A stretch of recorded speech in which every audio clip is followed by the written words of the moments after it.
Cuando mi nuera me gritó que era una egoísta durante esa cena, nunca imaginé que terminaría siendo el momento más liberador de mis 72 años. Sus palabras resonaron por toda mi casa como cristales rompiéndose contra el suelo. «Eres una egoísta, nunca serás como mi madre rica y exitosa», me dijo mientras su voz se alzaba tanto que estoy segura de que los vecinos la escucharon. Mi hijo Gustavo estaba ahí, sentado en su silla favorita, la misma donde se sentaba cuando era niño para hacer la tarea. Simplemente miraba su plato, en silencio, como si las palabras venenosas de su esposa fueran música de fondo. Como si yo, la mujer que lo parió, que lo crió sola, que trabajó 3 empleos para darle educación, fuera invisible. El momento se alargó eternamente. Estefanía siguió hablando, comparándome con su madre, presumiendo de la riqueza de su familia, de sus viajes, de su éxito empresarial. Cada palabra era una piedra lanzada directo a mi corazón. Y yo, como siempre, guardé silencio. Tomé un sorbo de mi vino tinto, me levanté lentamente de la mesa, y dije con la calma que solo dan los años. Entonces pídele a tu madre rica y exitosa los $30,000 mensuales de la hipoteca que pago para ustedes. Mi nombre es Fátima Meneses, y esa noche descubrí que el silencio puede ser más poderoso que cualquier grito.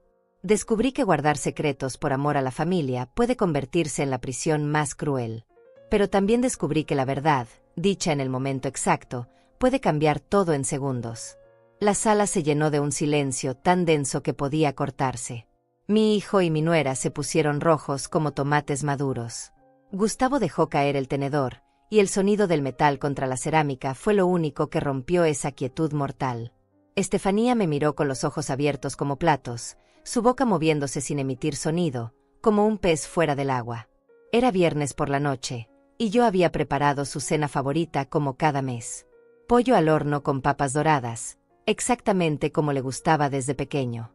El aroma había llenado mi pequeña cocina durante toda la tarde, y por un momento, me sentí como esas madres de las películas que esperan con emoción la visita de sus hijos adultos. ¡Qué ingenua fui! Había vivido 4 años pagando esa hipoteca en secreto. 4 años transfiriendo $30,000 cada mes para que ellos pudieran vivir en esa casa de 2 pisos en el barrio elegante, con jardín y piscina.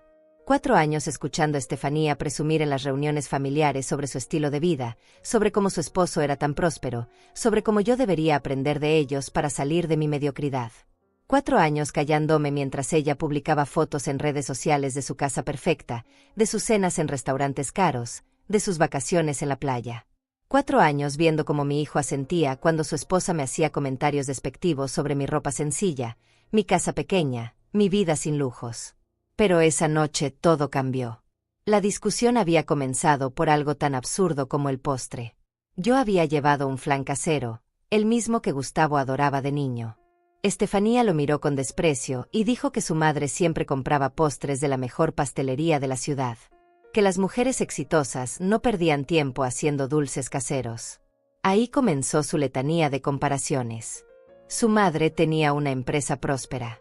Su madre viajaba por el mundo. Su madre usaba ropa de diseñador. Su madre tenía empleadas para cocinar. Su madre esto, su madre aquello, mientras me miraba como si fuera una cucaracha que había encontrado en su comida. Y mi hijo, mi propio hijo, no dijo una sola palabra en mi defensa. Solo movía la comida en su plato, evitando mi mirada, como si mi humillación fuera algo normal, algo que debía soportar en silencio porque así habían funcionado las cosas durante años. Pero esa noche, cuando Estefanía cruzó la línea comparándome con su madre millonaria, cuando me llamó egoísta delante de mi propio hijo, algo dentro de mí se rompió. No de tristeza, sino de liberación. Como un resorte que había estado comprimido demasiado tiempo y finalmente encontró la fuerza para saltar. Los segundos que siguieron fueron eternos. Gustavo intentó balbucear algo, pero las palabras se le atoraban en la garganta. Sus mejillas se pusieron del color de la salsa de tomate que había sobrado en su plato. Estefanía, por primera vez en años, no tenía respuesta. Su arrogancia se desplomó como un castillo de naipes, y pude ver el pánico llenando sus ojos cuando las implicaciones de mis palabras comenzaron a penetrar en su cerebro. Y yo, por primera vez en mucho tiempo, me sentí poderosa. No por el dinero, no por tener razón, sino por haber encontrado mi voz después de tantos años de silencio. El aire en la habitación cambió, como si una tormenta hubiera pasado y finalmente pudiera respirar. Para entender por qué llegué a ese momento de quiebre, debo llevarte atrás en el tiempo. 20 años atrás, cuando Gustavo tenía 25 años y acababa de graduarse de la universidad. Yo tenía 52 años, cabello completamente gris ya, y acababa de enterrar a mi esposo Roberto después de una larga batalla contra el cáncer. Me quedé sola con una casa hipotecada, deudas médicas que parecían montañas imposibles de escalar, y un hijo que apenas comenzaba su vida profesional. Roberto había sido el pilar económico de nuestra familia durante 30 años, y cuando murió, me di cuenta de que no sabía absolutamente nada sobre finanzas, inversiones o cómo manejar el dinero que él siempre había controlado. Los primeros meses fueron devastadores. Lloraba cada mañana frente al espejo mientras me preparaba para ir a buscar trabajo. A los 52 años, después de haber sido ama de casa durante 3 décadas, ¿quién me iba a contratar? Mis manos temblaban cada vez que llenaba una solicitud de empleo, cada vez que enfrentaba una entrevista donde me preguntaban sobre mi experiencia laboral. Pero tenía que salir adelante. Tenía que hacerlo por Gustavo, que acababa de conseguir su primer empleo como contador en una empresa pequeña. Su salario apenas le alcanzaba para sus gastos personales, y yo no quería ser una carga para él. Quería que volara, que construyera su futuro sin las ataduras de mi pobreza. Conseguí trabajo limpiando oficinas por las noches. Después, cuidando a una anciana los fines de semana. Luego, cocinando tamales para vender en la esquina de mi casa los sábados. 3 empleos, 7 días a la semana, durmiendo 4 horas cada noche. Mis manos se volvieron ásperas, mi espalda comenzó a dolerme constantemente, pero cada mes lograba pagar la hipoteca, los servicios, y hasta ahorrar un poquito. Gustavo me visitaba los domingos. Llegaba con ropa elegante, zapatos brillantes, hablándome de sus planes, de la chica bonita que había conocido en el trabajo, de sus sueños de tener una casa propia algún día. Yo le escuchaba mientras servía agua para el café, fingiendo que no notaba cómo evitaba mirar las grietas en las paredes de mi cocina, o cómo arrugaba la nariz cuando el olor de humedad llegaba desde el baño que ya no podía reparar. Estefanía apareció en nuestras vidas como un huracán. Alta, delgada, con una sonrisa perfecta y ropa que costaba más que mi salario de 2 meses. La primera vez que Gustavo me la presentó, supe inmediatamente que venía de una familia con dinero. Todo en ella gritaba privilegio, desde su bolso de marca hasta la forma en que hablaba de restaurantes a los que yo ni siquiera me atrevía a acercarme. Me trató bien al principio, pero con esa cortesía fría que usan las personas educadas cuando tienen que interactuar con alguien que consideran inferior.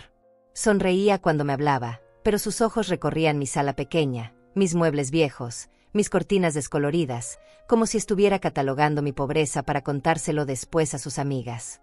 Gustavo comenzó a cambiar cuando empezó a salir con ella. Sus visitas se volvieron más esporádicas, más cortas. Ya no me contaba sus planes con la misma emoción.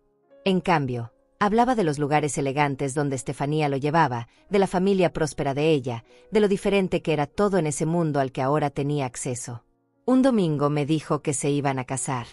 Mi corazón se llenó de alegría y terror a la vez. Alegría porque mi hijo había encontrado el amor.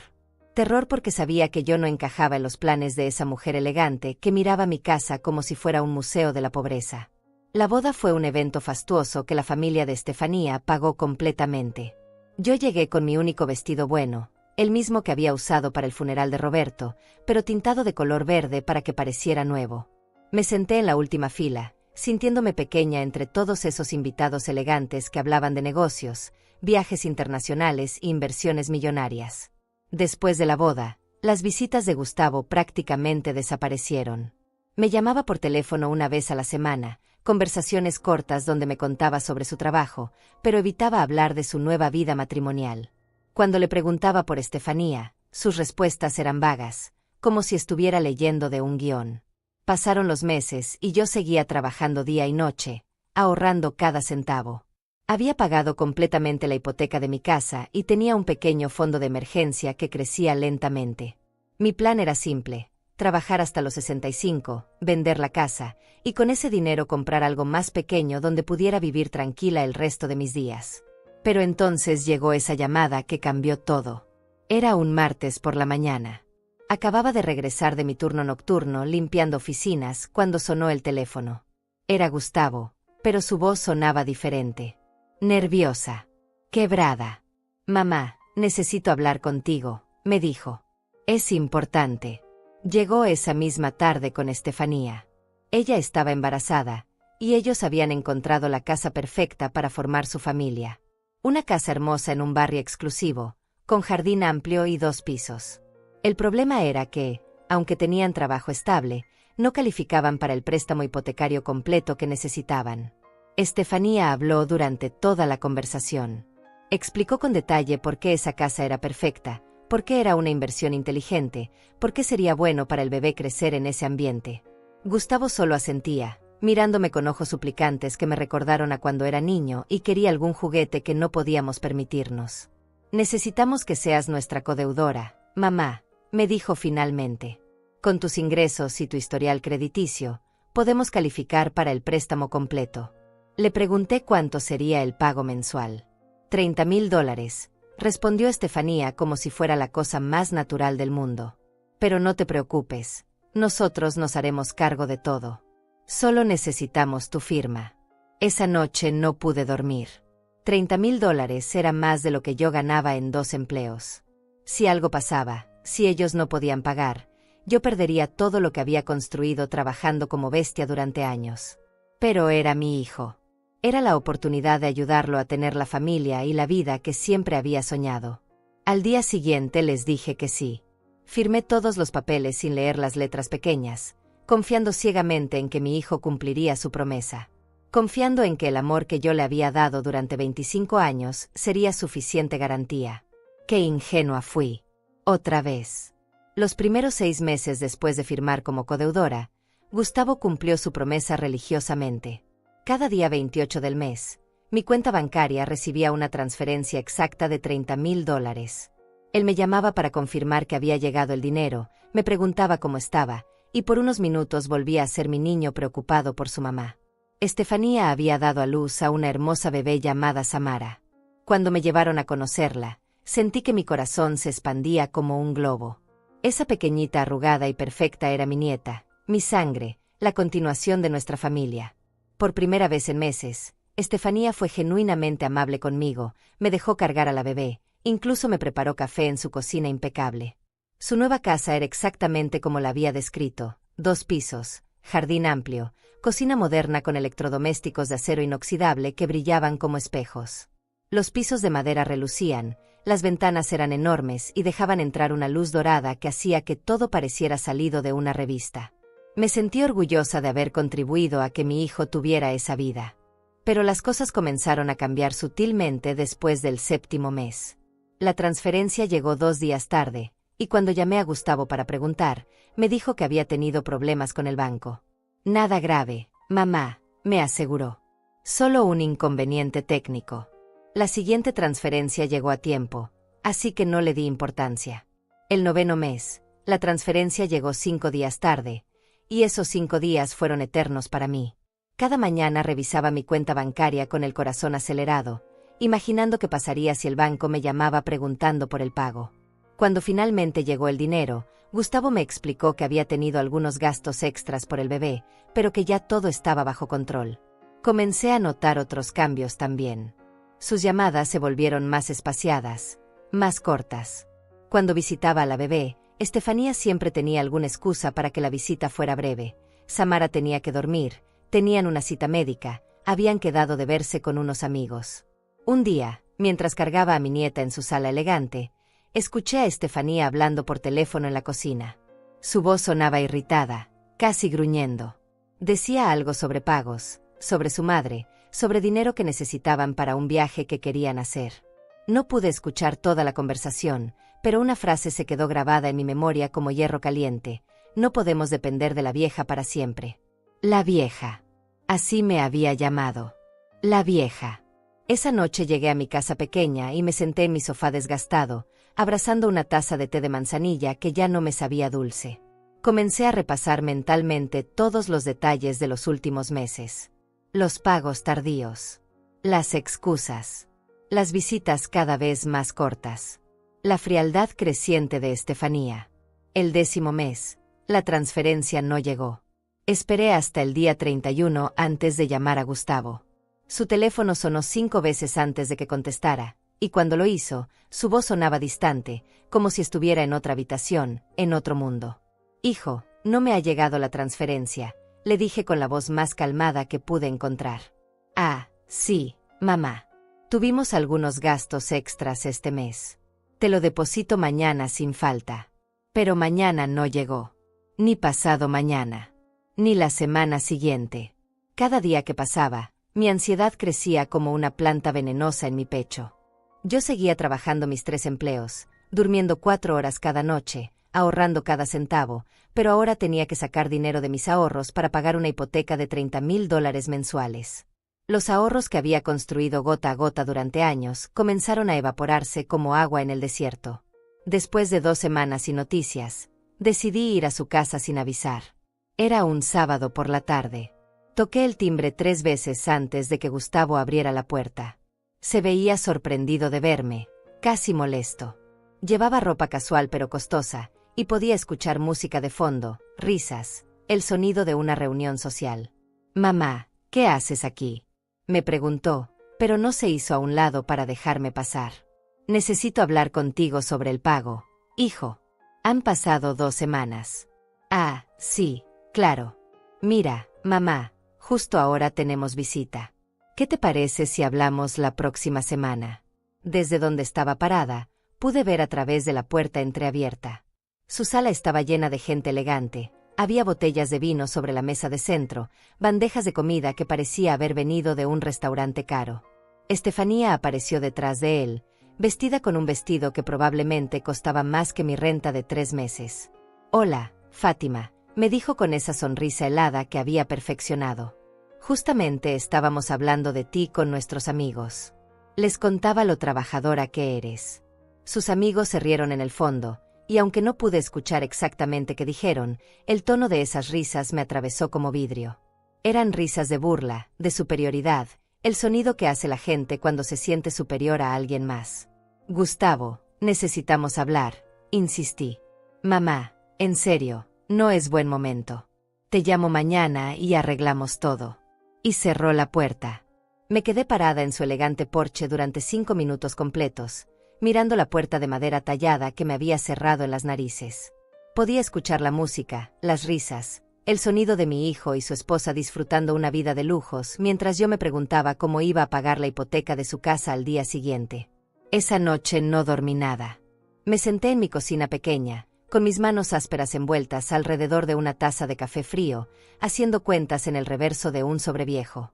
Si Gustavo no reanudaba los pagos pronto, mis ahorros se acabarían en 6 meses. Después de eso, perdería mi casa también. Al día siguiente, saqué todos los documentos que había firmado cuando acepté ser codeudora. Los leí línea por primera vez, y la realidad me golpeó como una bofetada helada. Legalmente, yo era tan responsable de esa hipoteca como ellos. Si no pagaban, el banco vendría por mí primero, porque yo tenía propiedades que embargar. Mi hijo, el niño que había criado sola, que había alimentado con el sudor de 3 empleos, me había puesto una trampa perfecta. Y lo peor de todo es que lo había hecho conscientemente. Sabía exactamente lo que estaba firmando cuando me pidió que fuera codeudora. Sabía que si algo pasaba, yo sería quien perdería todo. Esa fue la primera noche que lloré desde el funeral de Roberto. Lloré por mi ingenuidad, por mi confianza ciega, por haber confundido el amor de madre con la estupidez. Pero cuando salió el sol, sequé mis lágrimas y tomé una decisión que cambiaría todo. Si mi hijo creía que su madre vieja era una tonta que se dejaría usar y abandonar, estaba a punto de llevarse la sorpresa más grande de su vida. Los meses que siguieron fueron los más solitarios de mi vida. Cada día 30, mi cuenta bancaria se vaciaba automáticamente de $30,000 para pagar la hipoteca de una casa donde ya no era bienvenida. Cada día 31, mi corazón se encogía un poco más al ver cómo mis ahorros de toda una vida se desvanecían como humo. Gustavo me llamaba esporádicamente, siempre con excusas diferentes. Que si había tenido gastos médicos con la bebé, que si el trabajo había estado lento, que si necesitaban arreglar algo urgente en la casa. Sus mentiras se volvieron más elaboradas con el tiempo, más creativas, pero nunca más convincentes. Yo escuchaba en silencio, murmuraba que entendía, que no se preocupara, que ya encontraríamos la forma de arreglarlo. Pero por dentro, algo estaba cambiando. La ingenuidad que me había acompañado durante 72 años comenzaba a transformarse en algo más duro, más calculador. Dejé de ir a visitarlos sin avisar. Las pocas veces que aparecía en su puerta, siempre había alguna razón por la cual no era conveniente que entrara. Samara estaba enferma, tenían compromisos, acababa de despertar de la siesta. Siempre algo que me mantenía del lado de afuera de esa puerta elegante, mirando hacia adentro como una mendiga pidiendo limosna. Una tarde de marzo, mientras caminaba por el centro comercial después de terminar mi turno limpiando oficinas, me topé con Ángela Olivares, mi vecina de toda la vida. Ángela había sido mi confidente durante años, la única persona que realmente sabía por todo lo que había pasado después de la muerte de Roberto. «Fátima, te ves terrible», me dijo con esa franqueza brutal que solo dan las amistades de décadas. «¿Qué te está pasando?».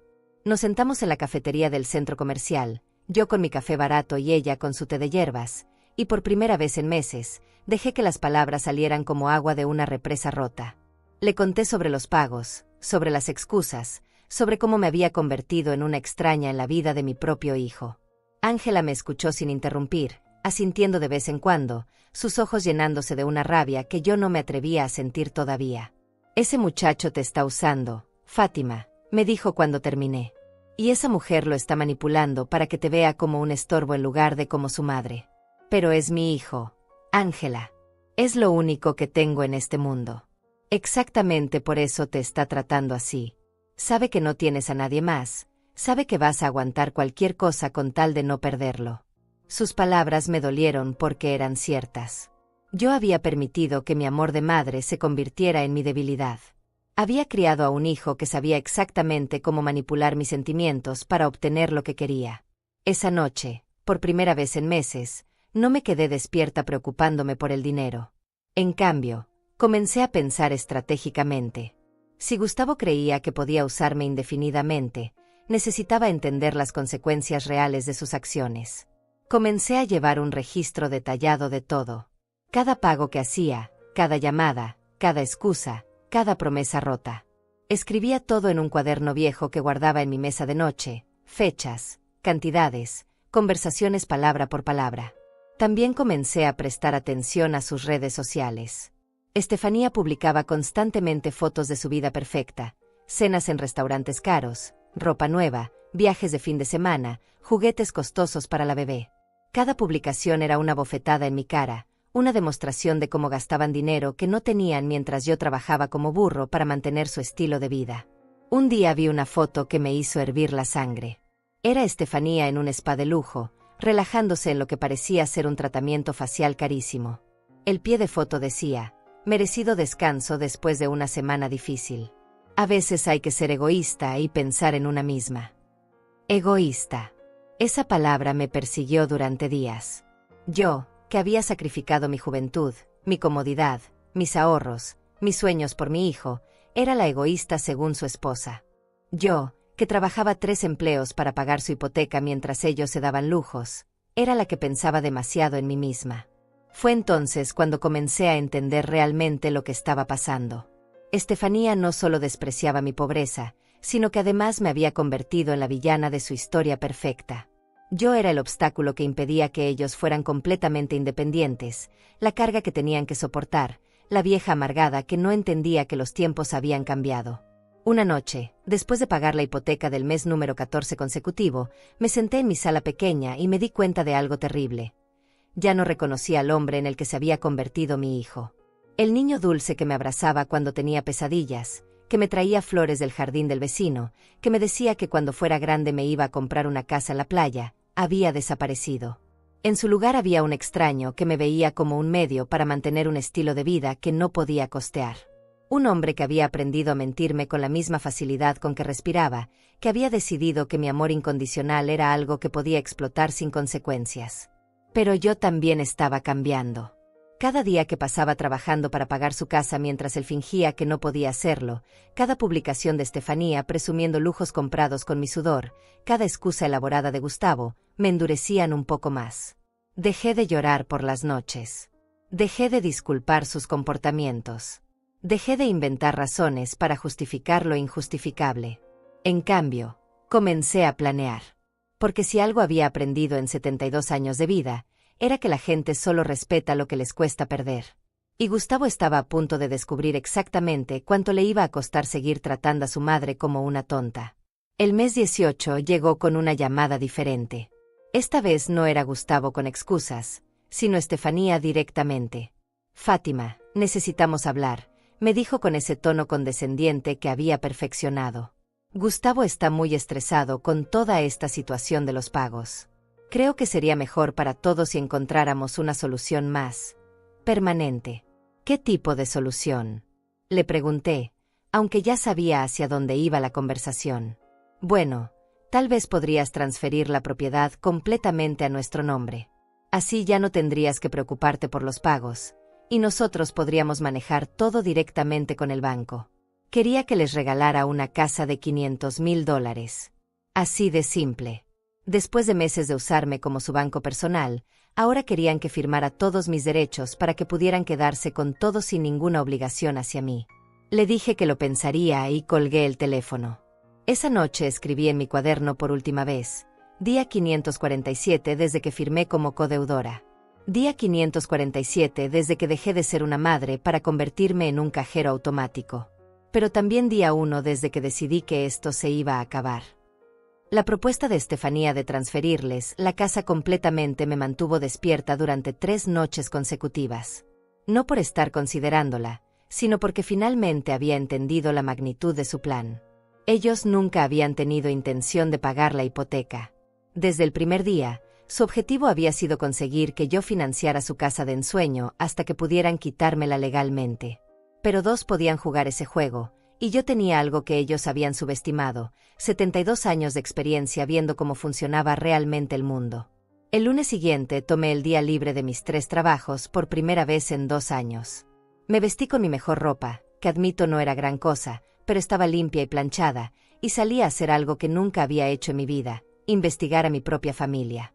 Mi primera parada fue el banco donde tenían la hipoteca. Hablé con la gerente de cuentas, una mujer joven y profesional llamada Celia, que me explicó exactamente cuáles eran mis derechos y obligaciones como codeudora. Lo que descubrí me sorprendió. Como codeudora, yo tenía derecho a recibir copias de todos los estados de cuenta, todos los movimientos, todos los cambios en el préstamo. También tenía derecho a hacer pagos parciales adicionales que se aplicarían directamente al capital, reduciendo el tiempo total del préstamo. Más importante aún, tenía derecho a solicitar información sobre el seguro de vida que habían contratado como parte del préstamo. Un seguro que, descubrí, me nombraba a mí como beneficiaria principal en caso de que algo les pasara a ellos. «Señora Meneses», me dijo Celia mientras revisaba los documentos en su computadora, «veo aquí que los pagos han sido irregulares. Los últimos 8 meses han llegado con retrasos significativos, y algunos han sido pagos parciales». «¿Pagos parciales?», pregunté con el corazón acelerado. «Sí, mire. En enero pagaron 25,000 en lugar de 30. En febrero, 28,000. En marzo no pagaron nada, y usted cubrió el pago completo». ¿No sabía esto? No sabía nada de esto. Gustavo me había dicho que sus pagos siempre habían sido completos cuando los hacía. Resultó que durante meses había estado pagando solo una parte, dejando que yo cubriera la diferencia sin siquiera decírmelo. Celia imprimió un estado completo de la cuenta. Los números no mentían: de los últimos 12 pagos, solo 3 habían sido completos de parte de ellos. Yo había estado subsidiando no solo los meses que ellos no pagaban, sino también completando los pagos parciales sin saberlo. Mi segunda parada fue con un abogado. No podía permitirme uno caro, pero encontré a un joven recién graduado que ofrecía consultas gratuitas para personas mayores. Marco Serrano era su nombre, y tenía esa energía hambrienta de alguien que quiere demostrar de qué está hecho. Marco revisó todos mis documentos con una minuciosidad que me impresionó. Después de 2 horas, levantó la vista con una expresión que era mitad admiración, mitad lástima. «Señora Meneses», me dijo, «su hijo la puso en una posición muy complicada. Pero no está completamente indefensa». Me explicó que como codeudora, yo tenía derechos que ellos probablemente no conocían o esperaban que yo ejerciera. Podía exigir transparencia completa sobre el manejo de la propiedad. Podía hacer pagos adicionales al capital que reducirían el tiempo del préstamo. Y, más importante, Podía solicitar que se reevaluara mi participación en la propiedad basándose en cuánto había pagado realmente. Pero hay algo más, añadió con una sonrisa que me gustó inmediatamente. Si usted puede demostrar que ha estado haciendo la mayoría de los pagos, puede solicitar que se reconozca su participación mayoritaria en la propiedad. ¿Qué significa eso exactamente?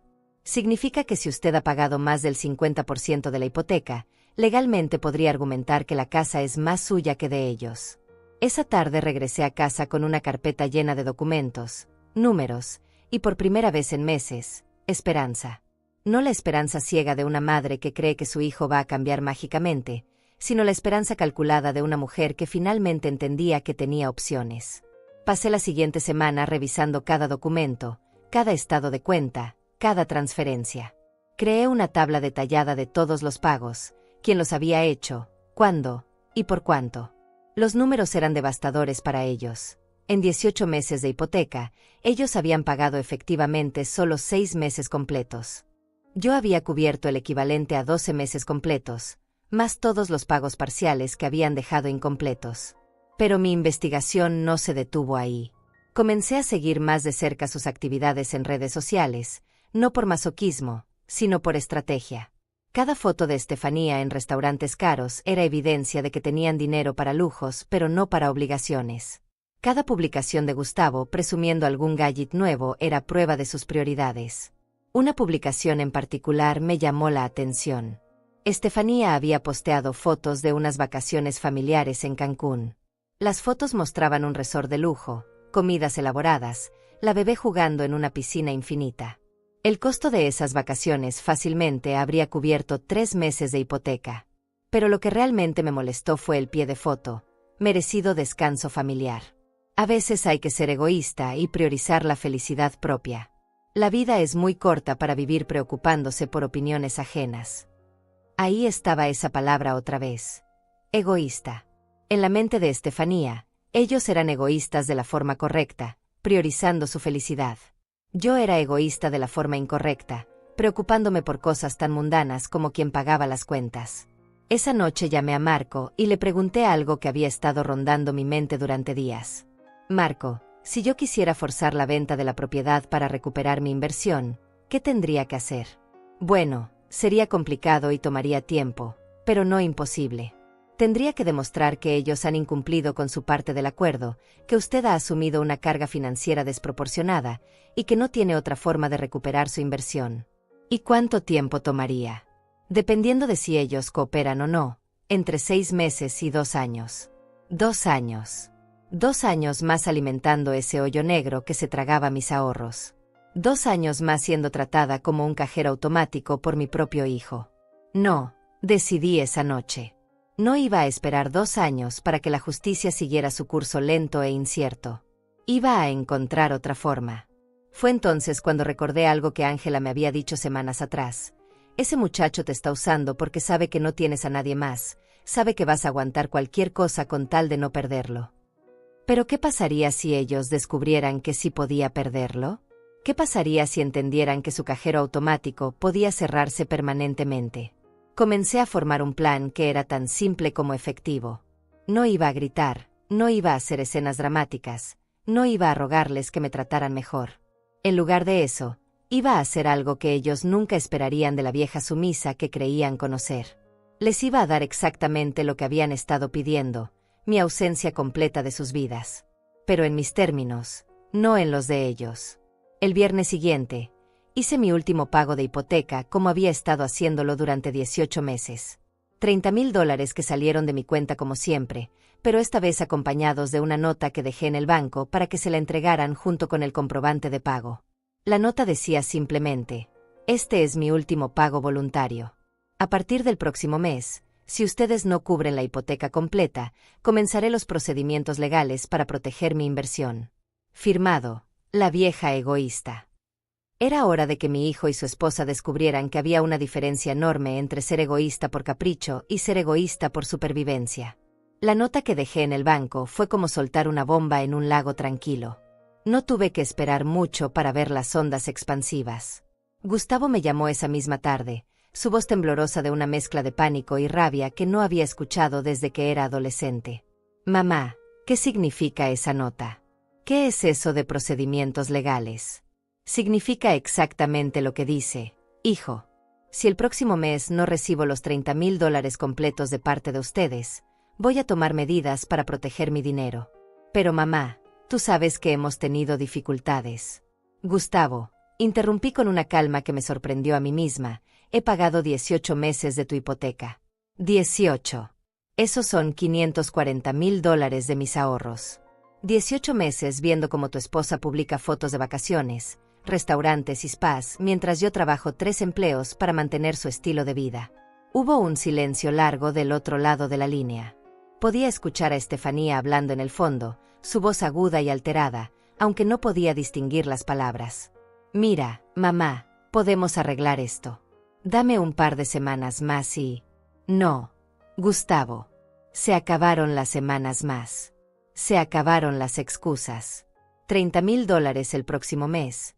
O hablamos con abogados. Colgué antes de que pudiera responder. Mis manos temblaban, pero no de miedo. Era adrenalina pura, la sensación de finalmente haber recuperado algo de control sobre mi propia vida. Los siguientes días fueron extrañamente tranquilos. Esperaba más llamadas desesperadas, más súplicas, más promesas vacías. Pero no llegaron. En cambio, lo que llegó fue algo mucho más revelador. Estefanía comenzó una campaña en redes sociales que solo puedo describir como guerra psicológica. Su primera publicación apareció 3 días después de mi ultimátum. Era una foto de ella cargando a Samara, ambas vestidas con ropa blanca, con un filtro suave que las hacía ver angelicales. El pie de foto decía: cuando la gente que se supone te debe amar incondicionalmente te da ultimátums. Algunas personas confunden el amor con el control. Bendecida de tener una familia que realmente me apoya sin condiciones. La publicación tenía docenas de reacciones de corazón y comentarios de apoyo de sus amigas. Comentarios que claramente habían sido escritos después de que ella les contara su versión de la historia. Eres tan fuerte, Estefanía. No dejes que nadie te manipule. Las madres tóxicas son las peores. Madres tóxicas. Esa frase me golpeó como una bofetada. Después de 72 años de vida, después de criar a mi hijo sola, después de sacrificar todo por su bienestar, ahora yo era la madre tóxica. Pero sus publicaciones no se detuvieron ahí. Cada día traía una nueva joya de manipulación psicológica. Día 2. Una foto de ella cocinando, con el caption: cocinando con amor para mi familia. Hay algo hermoso en hacer todo desde el corazón, sin esperar nada a cambio. Así es como realmente se demuestra el amor. Día 3. Una selfie suya llorando, con maquillaje corrido artísticamente. Cuando tienes que proteger a tu familia de la negatividad. No importa de dónde venga esa negatividad. Mi prioridad siempre será el bienestar de mi esposo y mi hija. Día 4. Una foto de Gustavo jugando con la bebé en el jardín. Los mejores hombres son los que priorizan la paz de su hogar por encima de todo. Orgullosa de mi esposo por elegir a su familia nuclear sobre el drama externo. Cada publicación era un dardo envenenado dirigido directamente hacia mí, pero diseñado para parecer inspiracional para cualquiera que no conociera el contexto. Era una masterclass de manipulación, convirtiendo mi legítima demanda de respeto financiero en el comportamiento abusivo de una suegra controladora. Lo más doloroso era ver cómo mi propio hijo participaba en esta campaña. Gustavo comenzó a compartir artículos sobre límites familiares saludables y cómo proteger tu matrimonio de la interferencia externa. Artículos que claramente estaba dirigiendo hacia mí, pero que para el mundo exterior parecían sabiduría matrimonial inocente.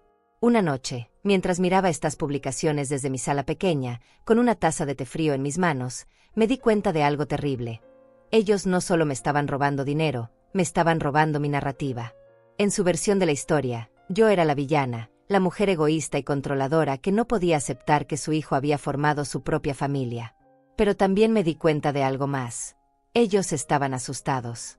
Toda esa campaña de relaciones públicas no era solo para hacerme sentir mal. Era preparación. Estaban construyendo una narrativa pública que justificaría lo que fuera que estuvieran planeando hacer conmigo. Si ellos iban a cortar los lazos conmigo completamente, necesitaban que pareciera que había sido mi culpa. El momento de mayor claridad llegó con una publicación que Estefanía hizo una semana después de mi ultimátum. Era una foto de un café con un libro sobre finanzas personales. El caption decía, aprendiendo sobre independencia financiera. Es increíble cómo algunas personas usan el dinero como herramienta de control. Pero la verdadera riqueza viene de la libertad, no de las cadenas doradas que otros tratan de ponerte. Cadenas doradas. Así veía ella los $540,000 que yo había pagado para mantenerlos viviendo en lujo. Cadenas doradas. Esa noche no pude dormir. No por tristeza, sino por una rabia fría y calculadora que no sabía que podía sentir. Me levanté a las 3 de la mañana y me senté en mi computadora vieja, la misma donde llevaba mis cuentas y escribía mis cartas. Abrí un documento nuevo y comencé a escribir. No una carta suplicante pidiendo comprensión. No una disculpa por haber tenido la audacia de esperar respeto a cambio de $540,000. En cambio, escribí algo que nunca pensé que escribiría, una declaración de guerra. Para Gustavo y Estefanía. He visto sus publicaciones. He visto cómo han convertido mi solicitud legítima de respeto financiero en el comportamiento abusivo de una madre tóxica. Han tenido una semana para demostrar que pueden asumir la responsabilidad de los compromisos que adquirieron voluntariamente. En lugar de eso, han elegido librar una guerra de relaciones públicas contra la mujer que ha mantenido su estilo de vida durante año y medio. Mensaje recibido y entendido. A partir de mañana, consideraré oficialmente terminada nuestra relación familiar. No habrá más pagos de mi parte. No habrá más llamadas rogando por respeto. No habrá más súplicas pidiendo que reconozcan los sacrificios que he hecho por ustedes. Tienen 30 días para ponerse al día con los pagos atrasados y establecer un plan de pago sostenible, o comenzaré los procedimientos legales para recuperar mi inversión. Esto no es una amenaza, es información factual sobre lo que va a suceder. Si quieren jugar el juego de la familia perfecta versus la suegra malvada en redes sociales, adelante. Pero recuerden que en el mundo real, los contratos se cumplen y las deudas se pagan. Su antigua cajera automática, Fátima Meneses. PD, Estefanía, tienes razón en algo. La verdadera riqueza viene de la libertad. Y mañana voy a comenzar mi camino hacia la libertad de ser financieramente abusada por mi propia familia.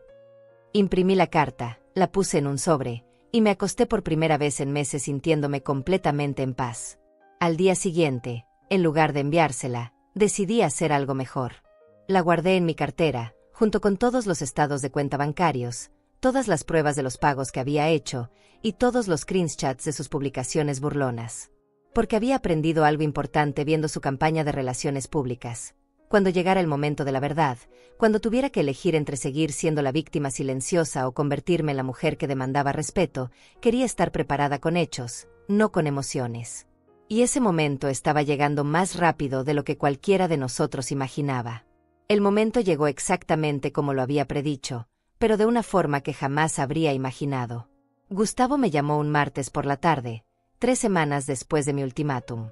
Su voz sonaba extrañamente alegre, casi eufórica, como si hubiera ganado la lotería.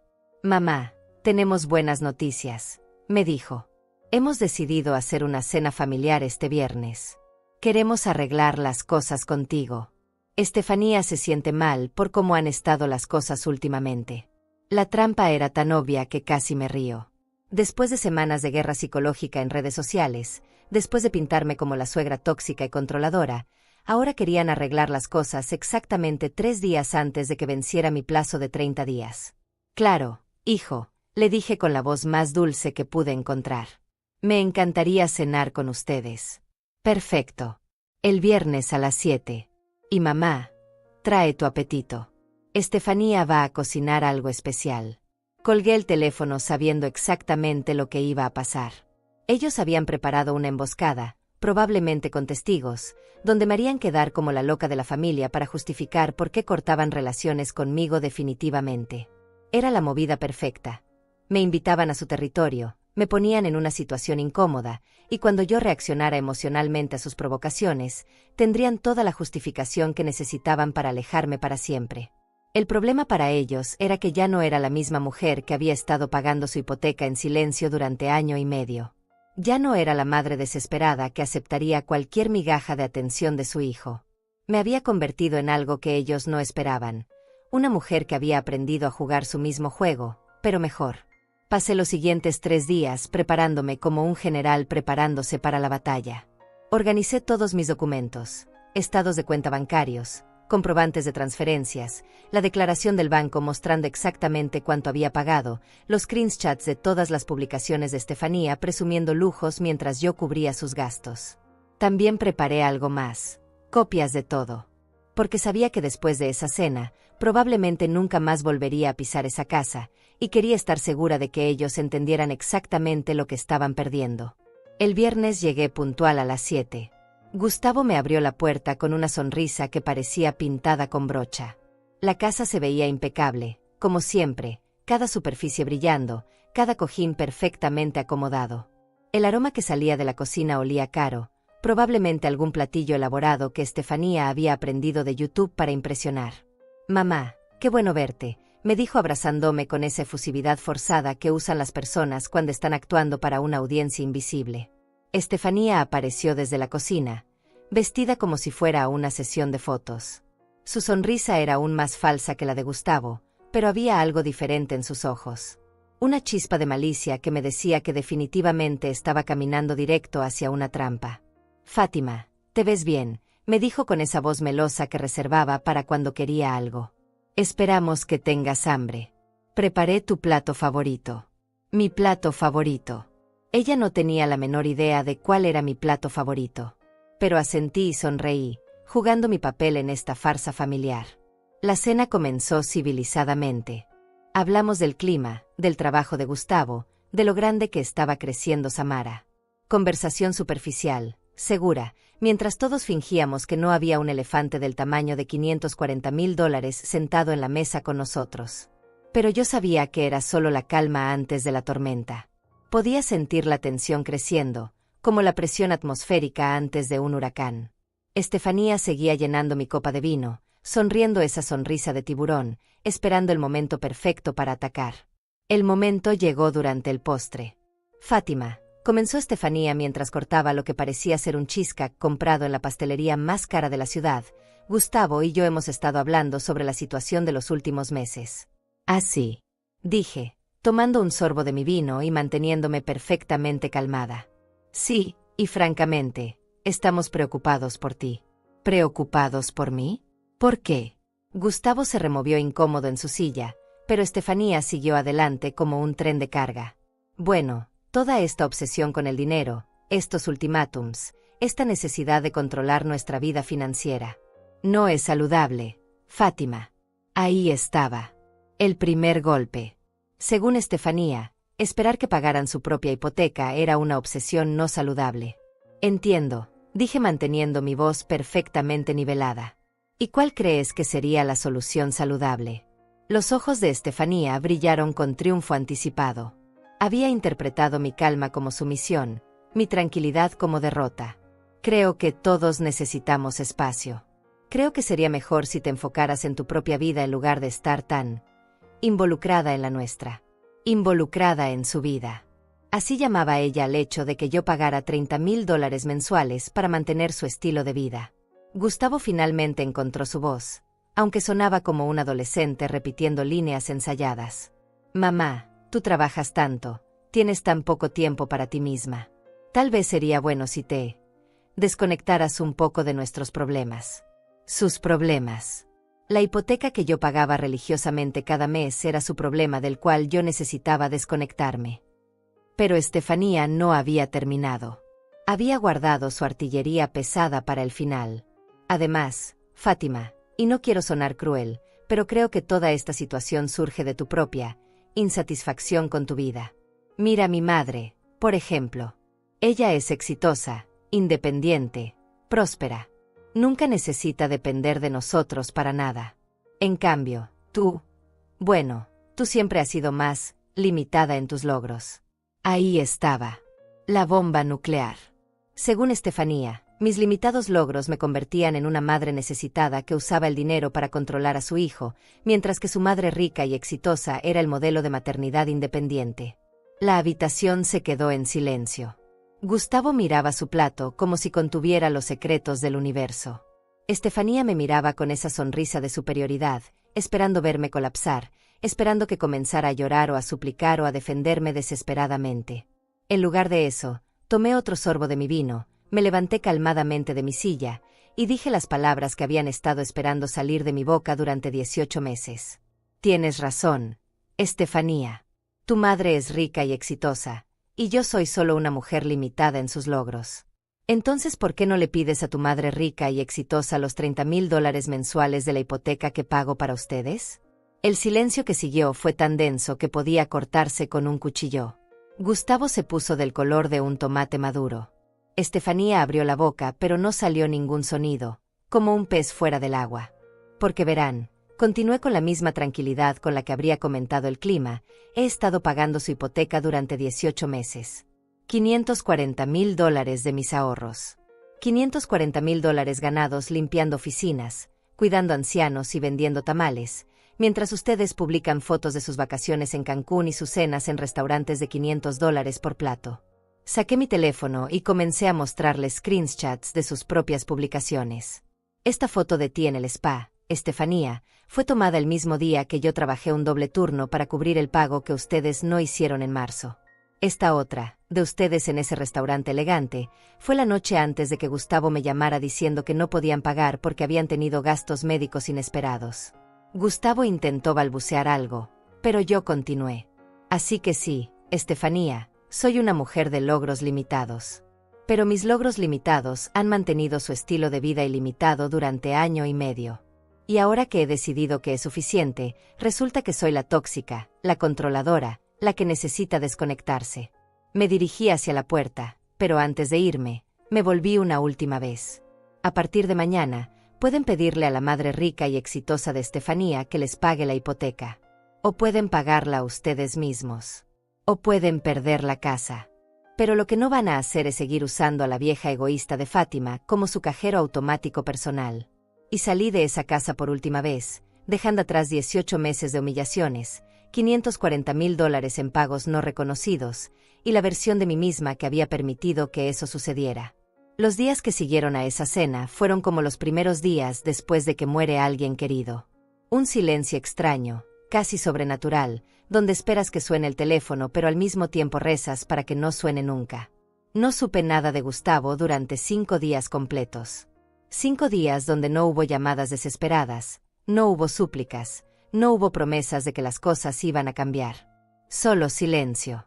Un silencio que me decía todo lo que necesitaba saber sobre lo que yo realmente significaba para él. El 6º día llegó la primera señal de vida, pero no fue de Gustavo.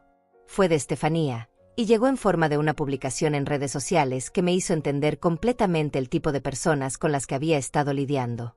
La publicación era una foto de ella abrazando a Samara, ambas con expresiones melancólicas mirando hacia el horizonte. El pie de foto decía: cuando la gente que se suponía te amaba te muestra sus verdaderos colores. Algunas personas confunden el amor con el control, y cuando no pueden controlarte, te castigan retirando su amor. Pero el verdadero amor no viene con condiciones. Protegiendo a mi familia de la toxicidad, venga de donde venga. La publicación tenía decenas de comentarios de apoyo. Sus amigas escribían cosas como eres tan fuerte y no dejes que nadie te manipule y las suegras tóxicas son las peores. Una incluso escribió: mi suegra también trata de controlarnos con dinero. Mantente firme. Dinero usado para control. Así habían reinterpretado 18 meses de pagos de hipoteca. $540,000 convertidos en una herramienta de manipulación en lugar de lo que realmente había sido, una madre sacrificándose por la felicidad de su hijo. Pero lo que más me dolió no fueron los comentarios de extraños que solo conocían la versión editada de Estefanía. Lo que me dolió fue ver que Gustavo había dado me gusta a la publicación.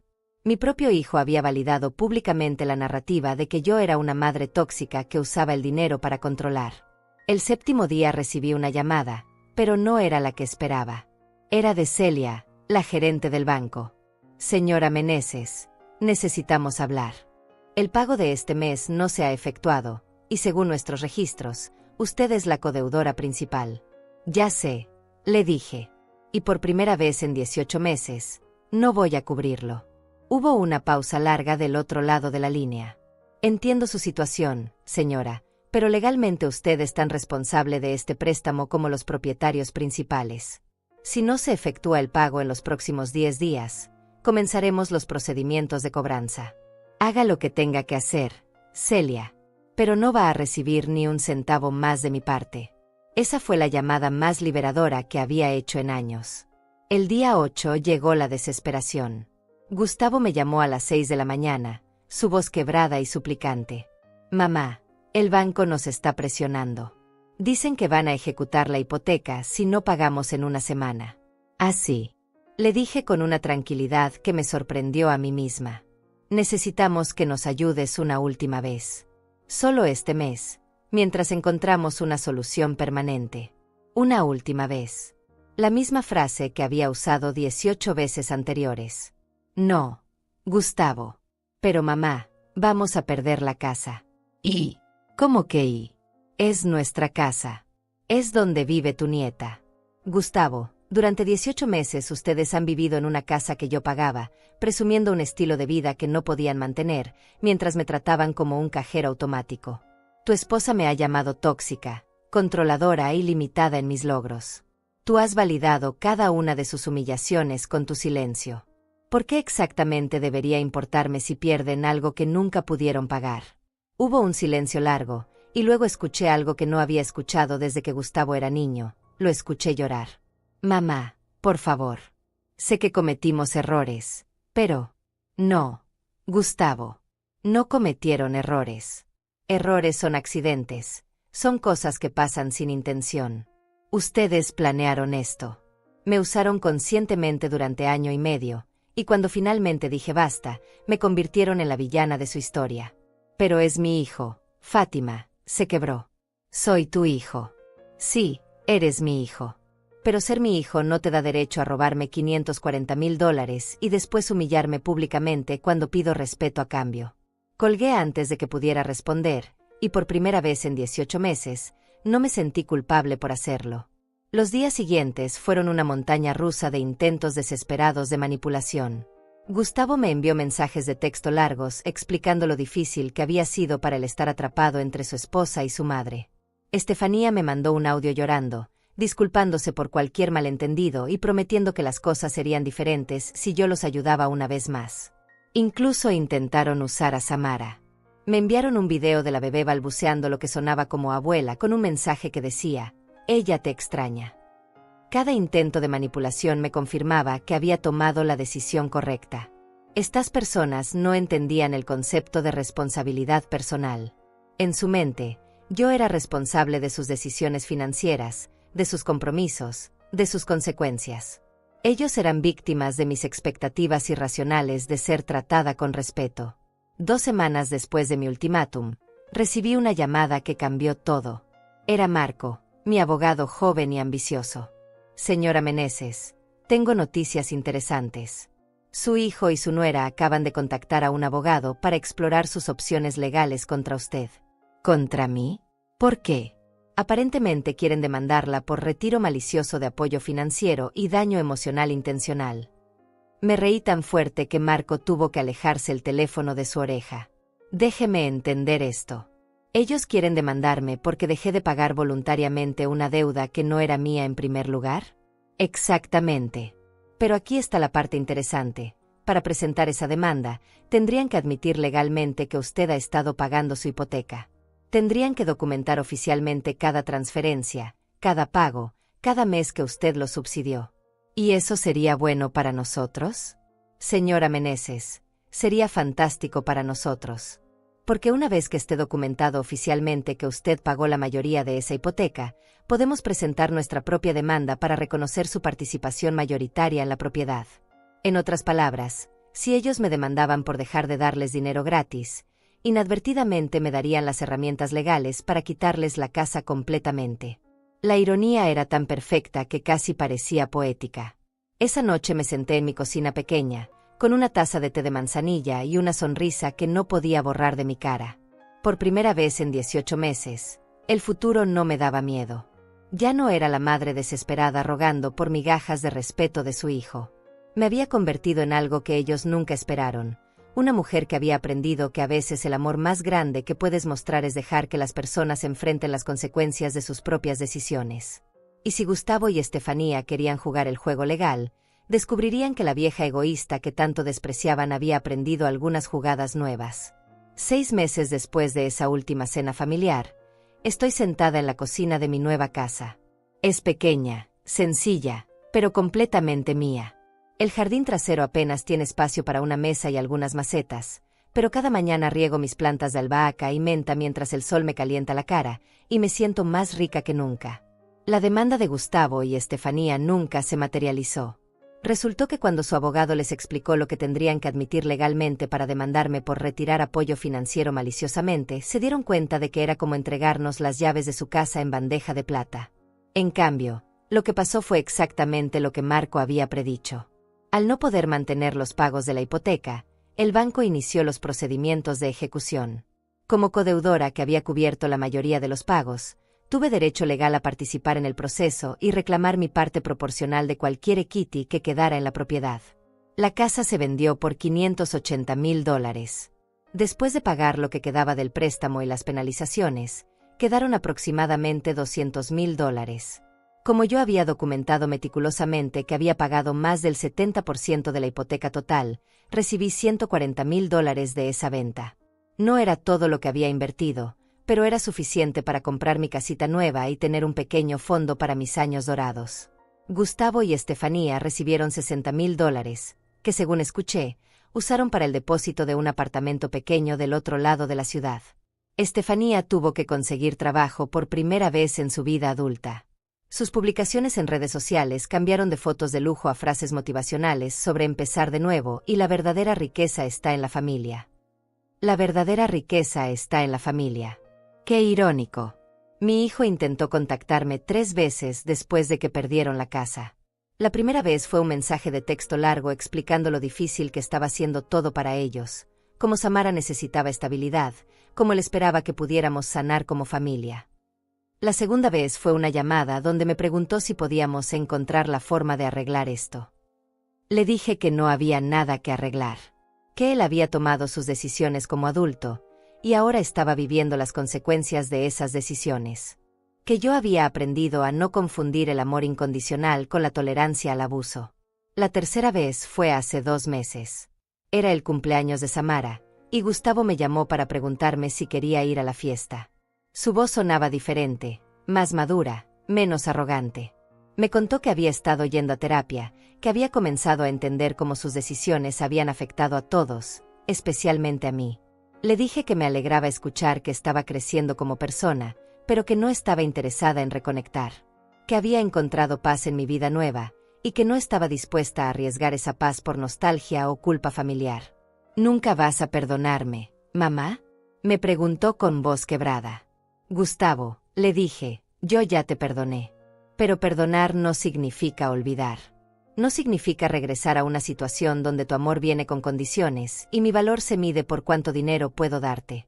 Te perdono, pero también me respeto lo suficiente para no volver a ponerme en una posición donde puedas lastimarme así otra vez. Colgué y lloré por primera vez en meses. No por tristeza, sino por liberación.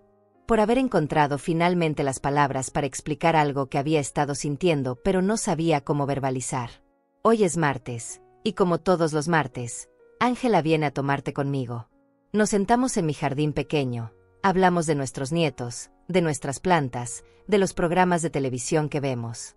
Ella nunca me pregunta si extraño a Gustavo, porque sabe que la respuesta es complicada. Por supuesto que extraño al niño que era, al hijo que creía que había criado. Pero no extraño al hombre en el que se convirtió, al extraño que me veía como un recurso en lugar de como una persona. Ayer encontré una carta en mi buzón. No tenía remitente, pero reconocí inmediatamente la letra de Gustavo. Adentro había una foto de Samara jugando en un parque, ya caminando, con una sonrisa enorme. En el reverso, con la letra cuidadosa de alguien que había pensado mucho antes de escribir, decía, ella pregunta por su abuela a veces. Sé que no tengo derecho a pedirte nada, pero si algún día cambias de opinión, estaremos aquí. Guardé la foto en el cajón de mi mesa de noche, junto con las pocas cosas que conservo de cuando Gustavo era niño. Tal vez algún día, cuando esté segura de que él ha aprendido realmente lo que significa el respeto, consideraré conocer a la mujer en la que se ha convertido mi nieta. Pero será en mis términos, no en los de él. Esta tarde, mientras regaba mis plantas y el sol me calentaba los hombros, me di cuenta de algo que nunca había entendido antes. Durante 72 años, había confundido ser buena madre con ser madre mártir. Había creído que amar significaba sacrificar todo, incluyendo mi dignidad y mi respeto propio. Pero había algo que Estefanía había dicho esa última noche que, sin darse cuenta, había sido profético. Había hablado de cómo la verdadera riqueza viene de la libertad, no de las cadenas doradas. Tenía razón, solo que había entendido todo al revés. Yo era la que había estado usando cadenas doradas, pero no para controlar a mi hijo. Las había estado usando para encadenarme a mí misma a una relación que me estaba matando lentamente. El día que decidí romper esas cadenas, el día que elegí mi dignidad por encima de su comodidad, fue el día que finalmente encontré mi verdadera riqueza. Ahora, cuando me acuesto cada noche en mi cama pequeña, en mi casa pequeña, con mi cuenta bancaria pequeña pero estable, duermo profundamente. No me despierto a las 3 de la mañana preocupándome por transferencias bancarias o excusas elaboradas o humillaciones públicas. Duermo como alguien que finalmente aprendió que el amor propio no es egoísmo. Es supervivencia. Y si eso me convierte en la vieja egoísta que Estefanía siempre dijo que era, entonces acepto ese título con orgullo. Porque a los 72 años, finalmente aprendí que a veces lo más generoso que puedes hacer por alguien que amas es dejar de permitir que te use. Cerré esa puerta no por odio, sino por amor.